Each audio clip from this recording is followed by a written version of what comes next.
Bonjour à tous, ce mois-ci, on se retrouve pour le mois consacré aux âmes du purgatoire. Le premier jour, l'oubli. Ces chers défunts, nous les oublions beaucoup trop, disait saint François de Sales, et pourtant, ils nous ont tant aimés pendant leur vie.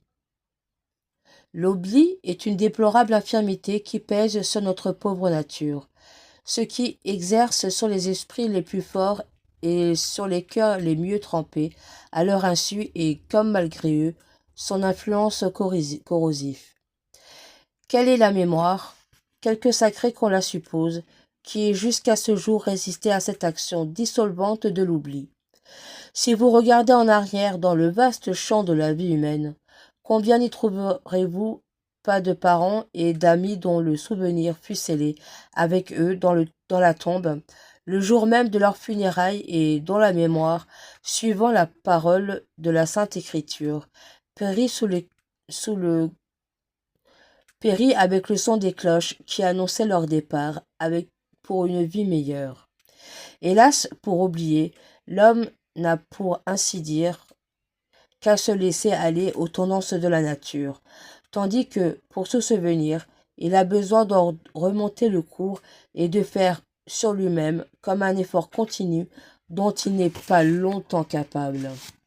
Oui, l'oubli est l'une des plus tristes faiblesses et lorsque l'homme, sous le coup d'émotions vives et profondes, promet un souvenir constant et éternel, il promet, dit Bossuet, beaucoup plus qu'il ne pourra tenir. Réagissons comme cette funeste tendance et gardons bien vivant auprès de Dieu le souvenir de nos chers défunts. L'exemple du jour.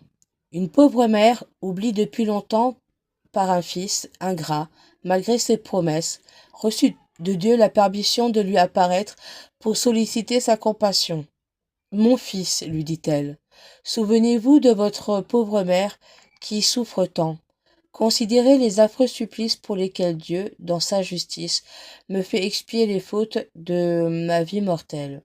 Ô mon fils, si vous m'aimez encore, ayez pitié de moi, délivrez-moi, ouvrez le ciel à votre mère.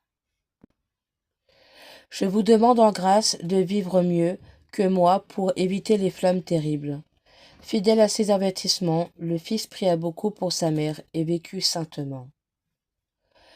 Jour de la colère d'un Dieu où la croix se montre en tout lieu, où tout doit périr par le feu. Amen.